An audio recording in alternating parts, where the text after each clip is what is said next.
Take a deep breath in.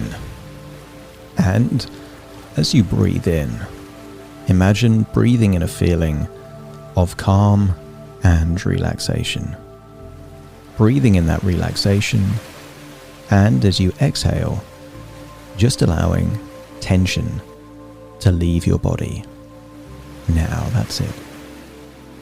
With each and every breath, taking you deeper and deeper, relaxed.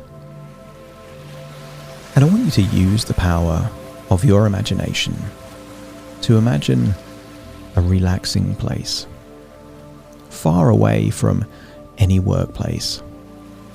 Could be a beach, could be a meadow, could be a forest, or could be near a lake.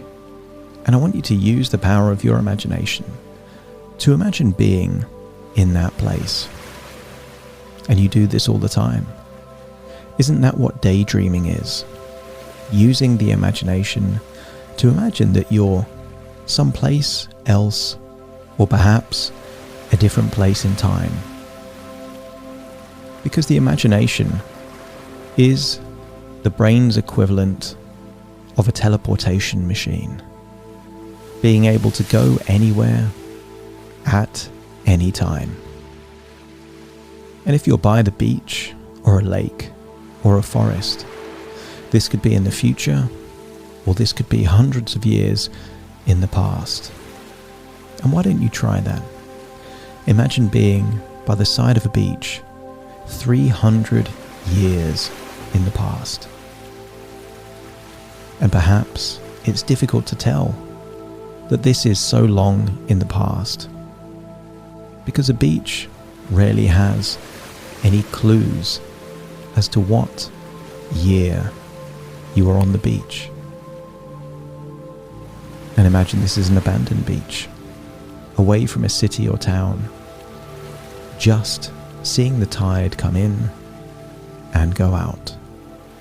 See the waves gently breaking on the shore. Get a sense of relaxation and tranquility. Because sometimes just observing water, feeling the warmth of the sun on your skin, being aware of a gentle breeze, seeing the difference in colours and shades of blue of the sky, the sea, perhaps seeing the sun shimmer off the surface of gently breaking waves, gives you a sense that this could be any time. And I want you to imagine somewhere near that beach is the most comfortable chair that you've ever seen. I want you to study that chair, get a sense of how soft that chair is. And maybe it's a chair that isn't designed to be outside. Maybe it's a chair that would normally be located in a lounge or living area. But here it is on a beach. And make yourself comfortable in that chair, looking out towards the sea, feeling relaxed as the sun gently melts away any tension remaining in your body. And with each and every breath, you're able to go deeper and deeper, relaxed. In fact, I'll count down from 10 to 1, and with each descending number, you will imagine going deeper and deeper, relaxed. 10. Feeling your whole body go 10% deeper and deeper, relaxed. 9. 1/10 deeper and deeper relaxed as you allow your body to sink into that chair. 8. Feeling more and more comfortable, feeling the tension released from around your neck and your shoulders. 7. Any remaining tension around your forehead, your jaw, your cheeks. Just allow that tension to melt away. Now, that's it. Deeper and deeper, relaxed. 6. Feeling that feeling of relaxation go all the way down your arms, all the way to the very tips of your fingers. perhaps even noticing a tingling sensation in your fingers, or perhaps your fingers starting to become slightly more rigid. That's right. 5 and then 4, feeling deeper and deeper relaxed, particularly when it comes to your breath. Breathing in and out more and more effortlessly, naturally. Breathing deeper and deeper, taking you deeper and deeper, relaxed. That's it. 3, feeling that relaxation now spread into your legs. And if someone was close by, they could lift up your arm or your leg, and it would all be floppy, almost like the limbs of a puppet with no strings.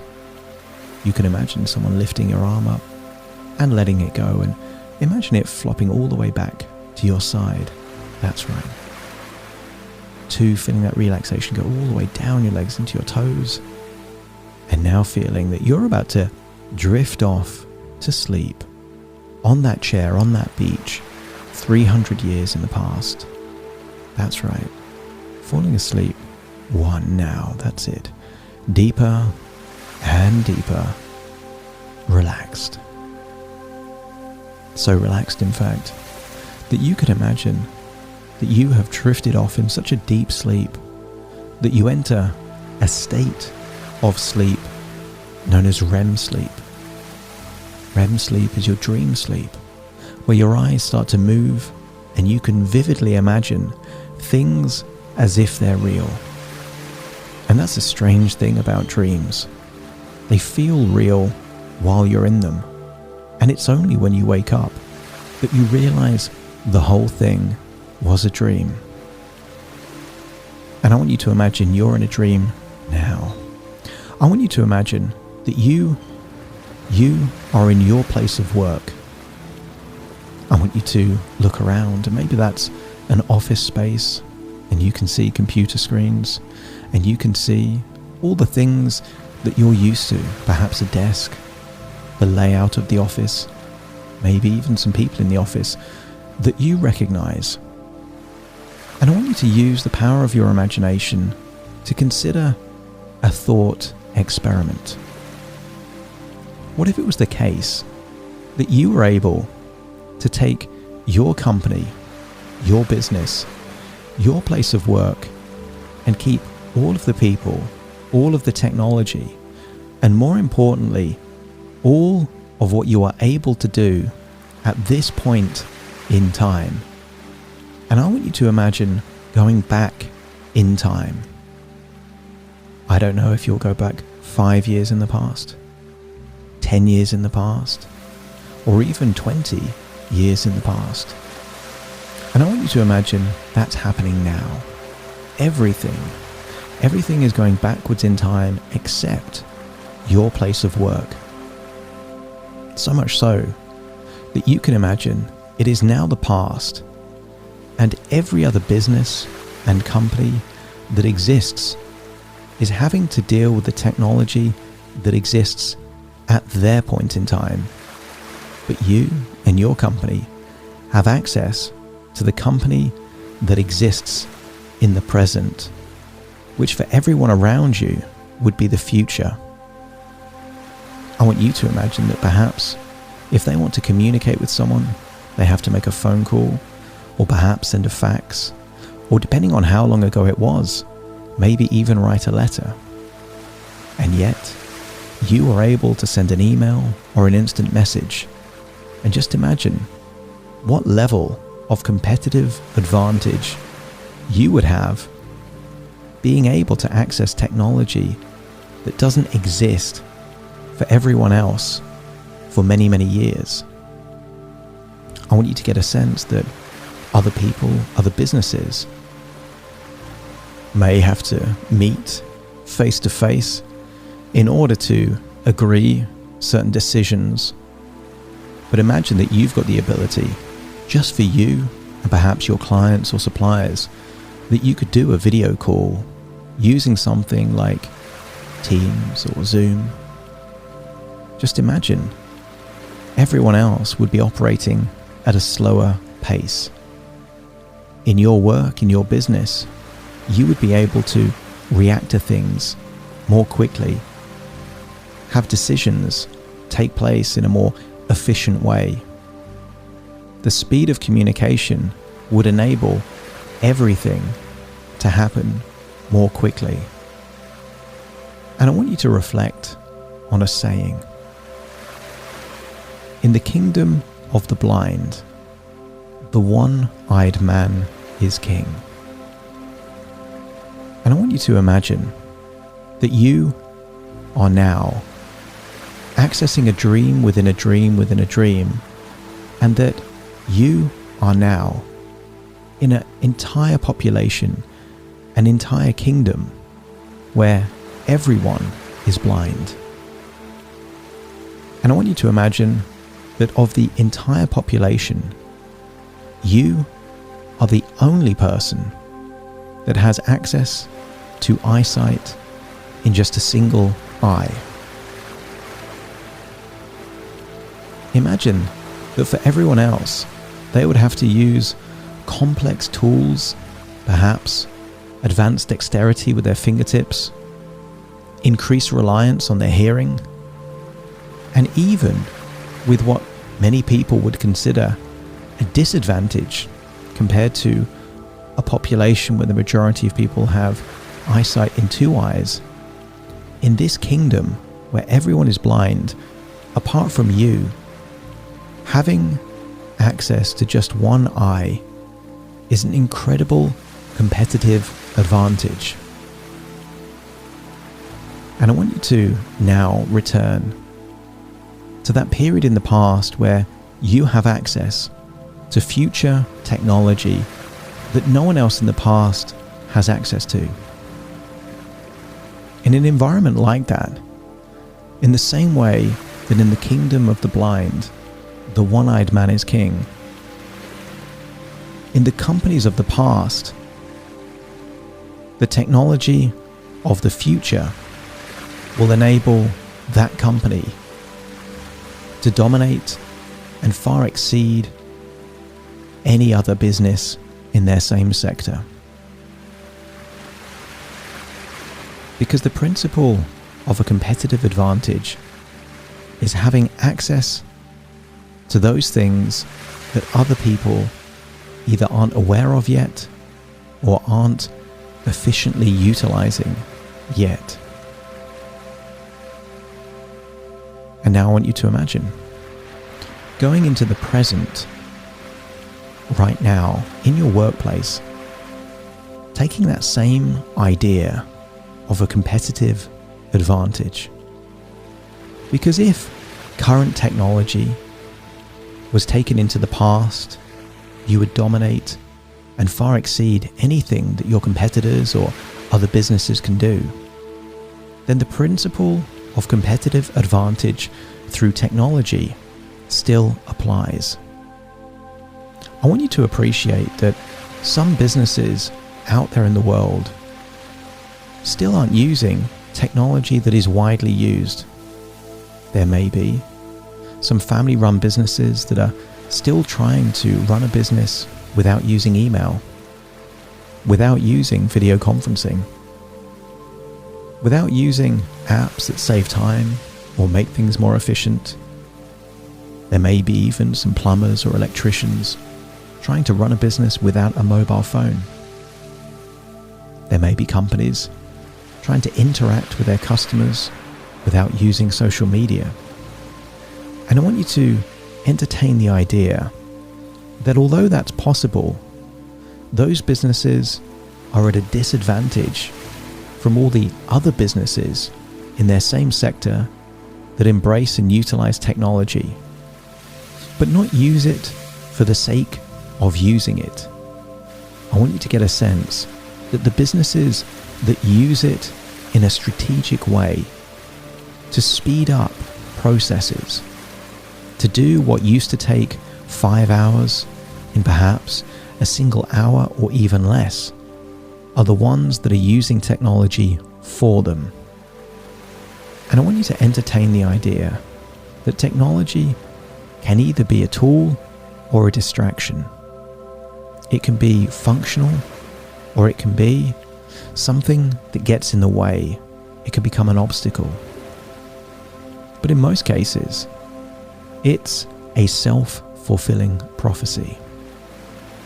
Those people that believe that technology is a distraction, a hassle, too confusing, too complicated, won't fully understand or embrace that technology enough to use it to its full potential. And there are others that will look at technology as a way to visit the future, to embrace new technology so that they can do more with less. They can achieve more in less time. They can communicate more efficiently, and they can use their competitive advantage of using technology that might be relatively new to become the one-eyed king in their kingdom of the blind. And I wonder what technology is potentially available to you now that could enable you to use your time to eliminate distractions. I wonder what technology could enable you to utilize emails more efficiently, more effectively, rapidly, so that you don't have to write the same email twice.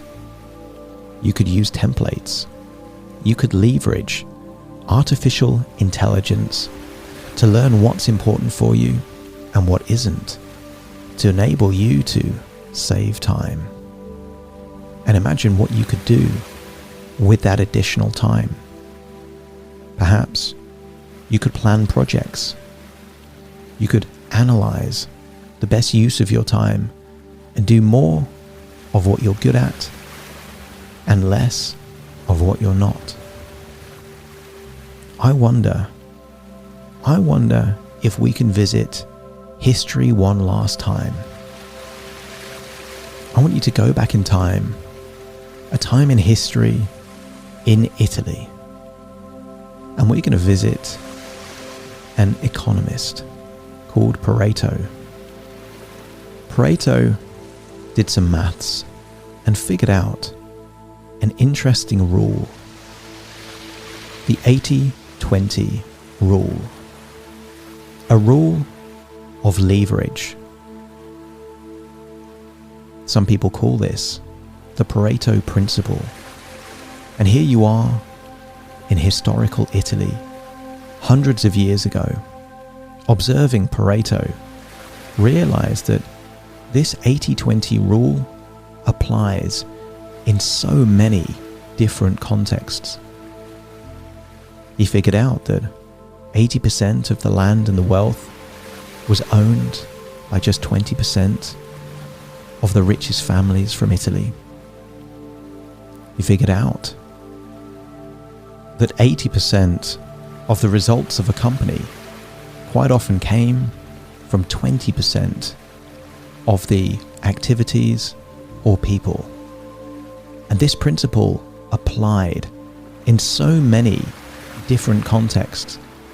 It was almost like Pareto had figured out almost a hack in the system, his own Fibonacci sequence that enabled those in the know to be able to focus on that core 20% of activities that would produce 80% of the results.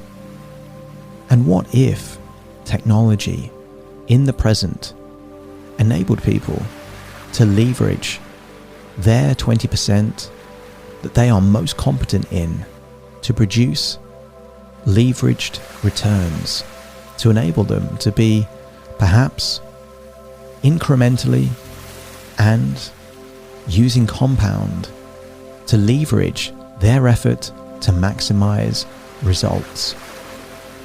What if that 20% that produced so much value became what you did more of, and therefore that can leverage time and create compound growth within an individual or a company. I want you to return now back to the present, in that office space, with a new belief. And that is that the right technology can enable you to do more with less. That the right technology is only as useful as your ability to embrace and understand it. That the right technology can act as a time machine, giving you a competitive advantage against all those other people or companies that aren't even aware of that technology yet.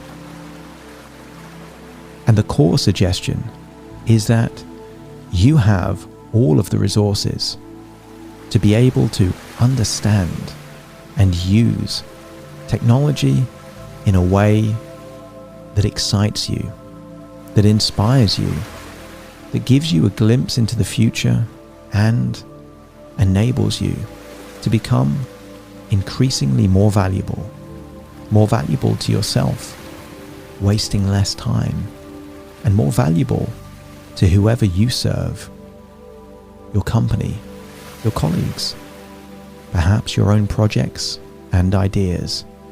You are able to leverage time to become a more valuable version of yourself.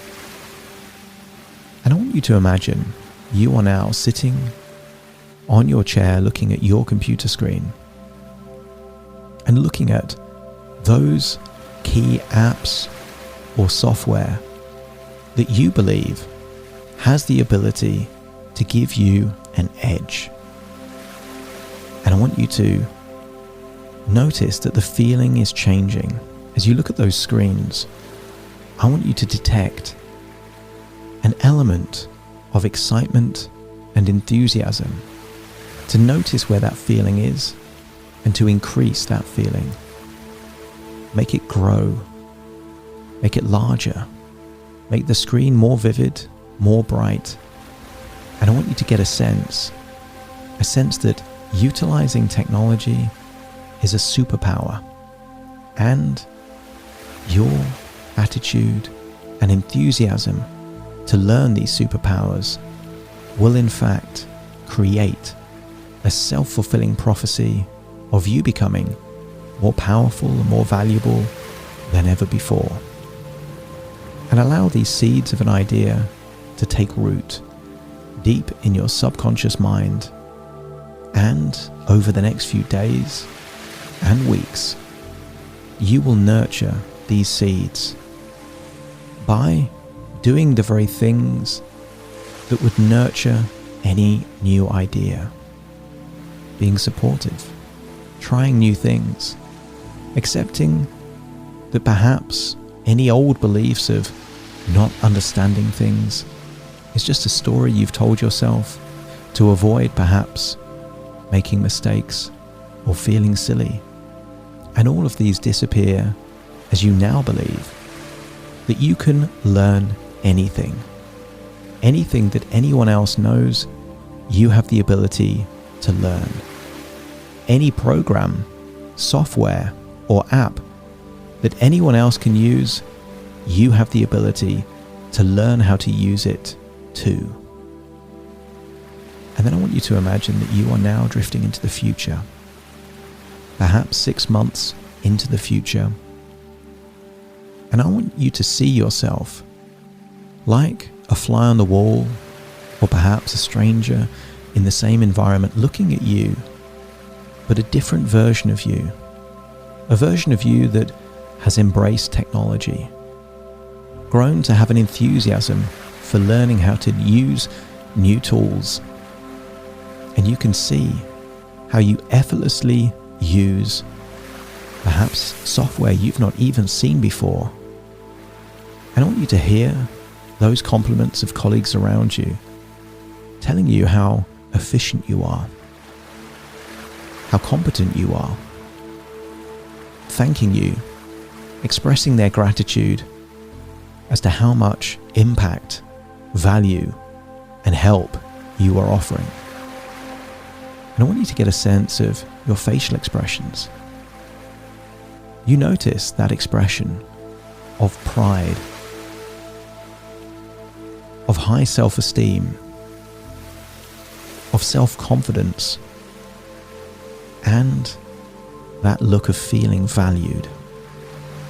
I want you to step into that version of you, that future version of you, and realize all it took was a desire to know that you have the ability to learn anything.